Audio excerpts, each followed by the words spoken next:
এক মাস আগেও যাদের দেশের ক্রিকেটের আদর্শ হিসেবে মানতেন, শ্রদ্ধা করতেন, বর্তমানে সেই সাকিব মাশরাফিকে নিয়ে বিদ্রূপ করছেন ছাত্র সমাজের অনেকে। কিন্তু কেন?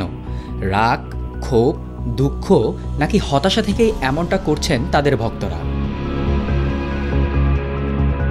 2019-এ বুয়েটের আবরার ফাহাদ হত্যার পর সেখানকার আন্দোলন চলাকালীন দেয়াল লিখনের একটা সময় কেন্দ্রীয় গ্রন্থাগারের দেয়ালে ভালোবাসা থেকেই বাংলাদেশ ক্রিকেটের সাবেক অধিনায়ক মাশরাফির ছবি আঁকেন শিক্ষার্থীরা, যার দুই পাশে লেখা ছিল, ওহ ক্যাপ্টেন, মাই ক্যাপ্টেন।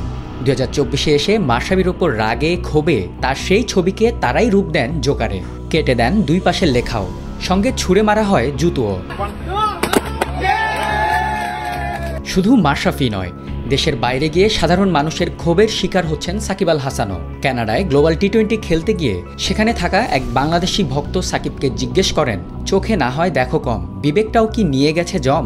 মেজাজ হারিয়ে সাকিব বলেন, আপনি দেশের জন্য কি করেছেন? সেই ভক্ত আবারও প্রশ্ন করলে পাল্টা জবাবে সাকিব আবারও বলেন, আপনি দেশের জন্য কি করেছেন? এক পর্যায়ে সাকিবকে সেই ভক্ত পদত্যাগ করতে বলেন। কিন্তু সাকিব মাশরাফির উপর এত ক্ষোভ কেন?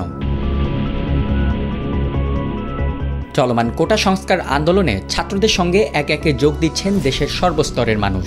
সেখানে বাংলাদেশের কোনো ক্রিকেটার সামিল না হওয়ায় অনেক ভক্তের মাঝেই দেখা যায় ক্ষোভ।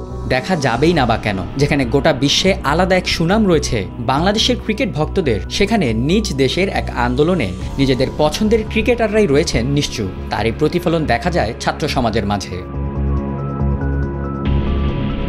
বর্তমানে ক্ষমতাসীন দলের মাগুরা 1 আসনের সংসদ সদস্য হিসেবে আছেন সাকিব। অন্যদিকে নড়াইল 2 আসনের সংসদ সদস্য হওয়ার পাশাপাশি জাতীয় সংসদের হুইপের দায়িত্বেও আছেন মাশরাফি। তারা কিছু না বললেও সহিংসতা বন্ধ করতে সামাজিক যোগাযোগ মাধ্যমে আহ্বান জানান তামিম, মুশফিক ও মাহমুদুল্লাহ রিয়াদ।